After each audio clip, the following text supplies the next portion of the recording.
ધોરણ 6 ગુસા અને લસા પાઠ 7 પાઠ 6 માં આપણે ગુસા અને લસાઓના વ્યવહારિક દાખલા અમુક જોયા હતા કે કેવી રીતે દાખલો આપેલો હોય અને તેના પરથી કેમાં ગુસા શોધવાનું થાય અને કેમાં લસા શોધવાનો હોય. તેમાં જોયું હતું કે જ્યારે લઘુત્તમ માપ શોધવાનું કહે ત્યારે આપણે ગુસા કાઢવાનો અને જ્યારે ગુરુત્તમ માપ શોધવાનું કહે ત્યારે આપણે શું કરવાનું, લસા કાઢવાનો હતો. હવે આગળ જોઈએ આપણે બીજા દાખલા કે પ્રશ્ન 1, 8, 10 અને 12થી વિભાજ્ય 3 અંકોની સૌથી મોટી સંખ્યા શોધો. બરોબર, શું છે? 8, 10 અને 12થી વિભાજ્ય 3 અંકોની સૌથી મોટી સંખ્યા શોધો. આપણે આગળ એક ક્વેશ્ચન જોયો તો પાર્ટ 6 માં કે 3 અંકોની સૌથી નાનામાં નાની સંખ્યા શોધો કે જે 6, 8 અને 12થી વિભાજ્ય હોય. હવે આપણે શોધવાની છે મોટામાં મોટી સંખ્યા કે જે આ 3 વડે વિભાજ્ય હોય. ત્યાં એના માટે સૌથી પહેલાં આપણે 3 એ 3નો શું કરવાનો, ગુસા કાઢવાનો થશે. તો સૌથી પહેલાં આપણે તેનો ગુસા કાઢીએ. 8, 10 અને 12નો ગુસા શોધવાનો છે. ઓકે, ચાલો જોઈએ.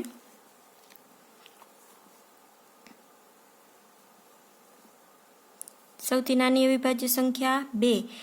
આમાંથી કઈ સંખ્યા 2 વડે વિભાજ્ય છે? તો કે 3 એ 3 સંખ્યા 2 વડે વિભાજ્ય છે. તો 2 ચોક 8, 2 પચા 10, 2 છક 12. ચલો હવે 5 છે એ 2 વડે નથી પણ 4 અને 6 2 વડે વિભાજ્ય છે. તો અહીં લખશું 2, 2 દુ 4, 5 ના 5 મૂકી દે, 2 તેરી 6. ચલો 5 અને 3 2 વડે વિભાજ્ય નથી પણ 2 પોતે 2 વડે વિભાજ્ય છે. તો 2 એકા 2, 5 અને 3. ત્યારબાદ 2, 2 એકા 2, 5 અને 2 નહીં, હવે આવશે 3. અહીંયા 3 લખવાના. 1, 5 અને 1. ચલો અવિભાજ્ય સંખ્યા 5 પોતે જ વધી તો અહીંયા આવશે 5. 5, 1, 5 એકા 5 અને 1. બરાબર. ચલો હવે આનું આપણે શું કરશું તો કે અવિભાજ્ય અવયવ જે આપેલા છે એ લખી લઈએ. તો કે 2 ગુણ્યા 2 ગુણ્યા 2 ગુણ્યા 3 ગુણ્યા 5. બરાબર. ચલો આનો ગુણાકાર કેટલો થાય જોઈએ. 2 દુ 4, 4 દુ 8, 8 તેરી 24, 24 પચા 120. તો ગુસા કેટલો, લસા કેટલો મળે છે આનો? લસા બરાબર 120. બરાબર, શું મળે છે? 120 મળે છે. ત્રણેયનો લઘુત્તમ સામાન્ય અવયવ 120 છે. હવે કીધું કે આ ત્રણેયથી વિભાજ્ય હોય એવી 3 અંકની મોટામાં મોટી સંખ્યા કઈ? આ તો લસા છે કે આ 3 એ 3 વડનો અવયવી નાનામાં નાનો કોણ છે? 120. બરાબર, પણ આ ત્રણેય વડે વિભાજ્ય એવી સંખ્યા 3 અંકની મોટામાં મોટી સંખ્યા. તો સૌથી પહેલાં તો 3 અંકની મોટામાં મોટી સંખ્યા કઈ છે? 3 અંકોની મોટામાં મોટી સંખ્યા કઈ છે? 3 અંકની મોટામાં મોટી સંખ્યા તો કે 3 વાર 9 લખવાના એટલે 3 અંકની મોટામાં મોટી સંખ્યા. 1 અંકની મોટામાં મોટી સંખ્યા 9, 2 અંકની 99 ને 3 અંકની 999 છે. ઓકે, ચાલો હવે શું કરવાનું તો કે જે 3 અંકની મોટામાં મોટી સંખ્યા છે એને આપણે કોના હારે તો કે 999નો ભાગાકાર જે આપણને લસા મળ્યો છે એના વડે કરવાનો છે. તો આપણે લખીએ 3 અંકની મોટામાં મોટી સંખ્યામાં 999 ભાગ્યા 120. ઓકે, ચાલો હવે ભાગાકાર કરીએ તો કેટલા આવશે તો કે 120 અને 120 અઠા કેટલા થાય? 120 હતા તો કે 12 અઠા 96 અને અહીંયા 0. તો અહીં કેટલા વધશે? 9 અને 6 માંથી 3 જાય 9, 0. તો શેષ કેટલી વધે છે? 39 શેષ વધે છે. હવે આપણે એમ કીધું કે 3 અંકોની જે 120 વડે નિશેષ ભાગી શકાય. ઓકે, 3 અંકોની સંખ્યા કે જેને 120 વડે આપણે નિશેષ ભાગી શકીએ એ સંખ્યા કઈ છે? તો કે 960 છે કે જેને આપણે 120 વડે નિશેષ ભાગી શકાય. બરોબર છે. તો 3 અંકોની મોટામાં મોટી સંખ્યા માટે અહીંયા શું આવશે? આપણે જે 3 અંકોની સૌથી મોટી સંખ્યા કે જેના ત્રણેય વડે વિભાજ્ય છે એવી સંખ્યા કઈ છે? તો આવશે એમાં આપણે લખશું 3 અંકોની સૌથી મોટી સંખ્યા અને માઇનસ શું લખશું? માઇનસ શેષ. ઓકે, તો 3 અંકોની સૌથી મોટી સંખ્યા 999. શેષ કેટલી વધી અહીંયા? 39, તો આપણે ખબર છે કે 999 માંથી 39 જાય તો અહીંયા જ છે શું આવશે 960, તો 960 કઈ છે 960 એ 3 અંકની મોટામાં મોટી સંખ્યા છે કે જેને આપણે 8, 10 અને 12 થી વિભાજ્ય કરી શકીએ છીએ, બરોબર। પ્રશ્ન 2, જુદા જુદા રસ્તાની 3 ટ્રાફિક લાઇટ અનુક્રમે દરેક 48 સેકન્ડે, 72 સેકન્ડે અને 108 સેકન્ડ પછી બદલાય છે। શું કીધું કે 3 ટ્રાફિક લાઇટ છે જુદા જુદા રસ્તાની અલગ અલગ રસ્તા ઉપર આવેલી, જે અનુક્રમે એક લાઇટ છે 48 સેકન્ડ પછી, બીજી લાઇટ 72 સેકન્ડ પછી અને ત્રીજી લાઇટ 108 સેકન્ડ પછી બદલાઈ જાય છે। હવે એમ કીધું કે જો તે એક સાથે સવારે 7 વાગે બદલાય તો ફરીથી ક્યારે એક સાથે બદલાશે, મતલબ સવારનો સમય છે કે જ્યારે 3 એક સાથે બદલાય છે તો ફરી પાછી ક્યારે બદલાશે। હવે 3 ટ્રાફિક લાઇટની અવધિ છે 48 સેકન્ડ, 72 સેકન્ડ અને 108 સેકન્ડ, તો ક્યારે એક સાથે, તો આપણે એનો શું કરવાનું થશે, સૌથી પહેલા આ ત્રણેય લાઇટનો જે સમય આપેલો છે એનો લસા શોધીએ, તો આપણે અહીંયા જોઈએ 48, 72 અને 108 નો લસા, બરોબર। 48, 72 અને 108 નું સૌથી પહેલા શું કરીએ, લસા શોધીએ। ચલો અહીંયા આવશે 2, કેટલા દુ 48, તો કે 24 દુ 48, 36 દુ 72 અને 108 માં કેટલા આવશે 2 50 10 અને 2 ચોક 8, તો કેટલા આવશે ત્યાં 54। ચાલો 3 નો ફરી પાછો 2 વડે ભાગાલે, 12 દુ 24, 18 દુ 36 અને કેટલા આવશે અહીંયા 27 દુ 54। ચાલો 12 અને 18 2 વડે વિભાજ્ય છે તો ફરી પાછા અહીં 2 લખીએ, 2 છોક 12, 2 નવા 18, અહીંયા આવશે 27 ના 27। ચલો 6 એક છે જે 2 વડે વિભાજ્ય છે તો 2 તેરી 6, 9 ના 9 અને 27। હવે 3 સંખ્યા 3 વડે વિભાજ્ય છે, 3 એકા 3, 3 તેરી 9 અને 9 તેરી 27। ફરી આ બે સંખ્યા 3 વડે વિભાજ્ય છે તો કે 1, 3 એકા 3, 3 તેરી 9, ફરી પાછી 3, 3 એકા 3, 3 એકા 3, 3, બરોબર। ચલો આનો કેટલો આવશે લસા જોઈએ તો કે 2 ગુણ્યા 2 ગુણ્યા 2 ગુણ્યા 2 ગુણ્યા 3 ગુણ્યા 3 ગુણ્યા 3, બરોબર છે। ચલો આનો ગુણાકાર કરીએ, કેટલો આવશે 2 દુ 4, 4 દુ 8, 8 દુ 16, 16 તેરી 48, ઓકે, અને 48 નવા કેટલા થશે, 48 નવા થાય 432, તો આનો લસા કેટલો આવે છે 432 લસા મળે છે। હવે એવું કીધું કે 7 વાગે બદલાય તો ફરીથી એક સાથે ક્યારે બદલાશે, બરોબર। હવે આ શું મળે છે આપણે 3 આ સેકન્ડ આપેલી છે તો આ એ શું મળશે, અહીંયા સેકન્ડ જ મળે, કેટલી કઈ સેકન્ડ થાય એક સાથે બદલાવાની, તો કે 432 એ નાનામાં નાની એક સાથે બદલાવાની સેકન્ડ છે। તો ક્યારે બદલાશે, તો આપણે આને મિનિટમાં ફેરવવા હોય તો શું કરશું, તો કે 432 સેકન્ડ ને મિનિટમાં ફેરવવા 432 ના છેદમાં શું કરશું 60 મિનિટ, શું કરશું 432 ના છેદમાં 60 મિનિટ કરવાની થશે, ઓકે। તો આનો આપણે છેદ ઉડાડીએ અને ભાગ કરીએ તો કેટલા આવશે અહીંયા, તો અહીંયા આવશે 7 મિનિટ અને આવશે 12 સેકન્ડ, શું આવશે 7 મિનિટ અને 12 સેકન્ડ પછી ફરી પાછી બધી લાઇટ જે ટ્રાફિક લાઇટ છે એ એક સાથે બદલાય છે, ક્યારે, તો કે 7 વાગ્યા પછી 7 મિનિટ અને 12 સેકન્ડ પછી એક સાથે બદલવાનો સમય રહેશે, 7 મિનિટ અને 12 સેકન્ડ, મતલબ 7 વાગ્યા પછી 7 મિનિટ અને 12 સેકન્ડ થશે એટલે એનો ટાઈમ એક સાથે જે ટ્રાફિક લાઇટ છે એ બદલવાની થશે, બરોબર છે। હવે આપણે અહીં જોઈએ કે 7 મિનિટ અને 12 સેકન્ડ આપણને મળ્યા કઈ રીતે, બરોબર। આપણે એ જોવું હોય તો અહીંયા જોઈ લઈએ આપણે કે 432 નો આપણે 60 હારે ભાગાકાર કરવાનો, શું કરવાનો 60 હારે, એટલે 6 સત્તા આવે તો કે 60 સત્તા કેટલા થશે 420, તો અહીંયા કેટલા વધે આગળ આ શું થશે એની મિનિટ, જે ભાગફળ મળે એ મિનિટ અને આ શું મળશે આપણે શેષ, તો શેષ છે એ કેમાં આવશે સેકન્ડમાં મળે છે। તો આપણે એવું કહી શકીએ કે 7 મિનિટ અને 12 સેકન્ડ પછી 7 મિનિટ 12 સેકન્ડ ટ્રાફિક લાઇટ છે એ એક સાથે બદલશે। પ્રશ્ન નંબર 3, 3 ટેન્કરોમાં અનુક્રમે 403 લીટર,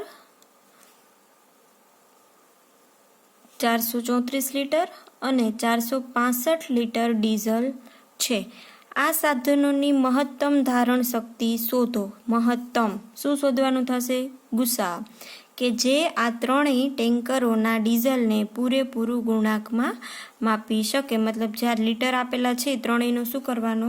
ગુસા શોધવાનો છે કે જે મહત્તમ ધારણ શક્તિ હોઈ શકે ત્રણ ટેન્કરમાં, કે વધારેમાં વધારે કેટલા લીટર ધારણ કરી શકે છે, કેટલા લીટર વધારેમાં વધારે ત્રણેય ટેન્કરમાં સરખું ડીઝલ સમાઈ શકે. બરોબર, તો 403, 434 અને 465 આપણો ગુસા શોધવાનો છે.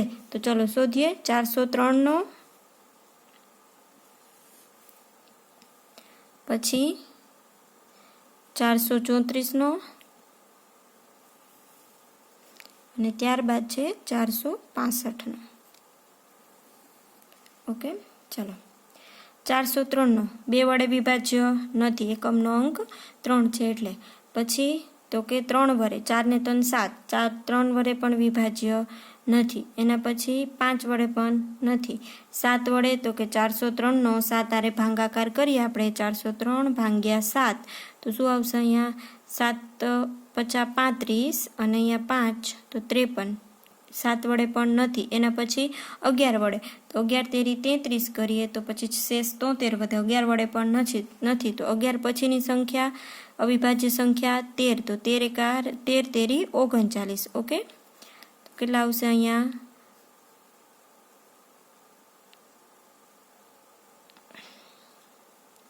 10 માંથી 9 જાય તો 1 અને 13 એકા 13, તો અહીંયા કેટલા આવે છે? 31. તો આપણે લખીએ 13 ગુણ્યા 31 એટલે એનો શું થશે? 403 એનો ગુણાકાર થાય.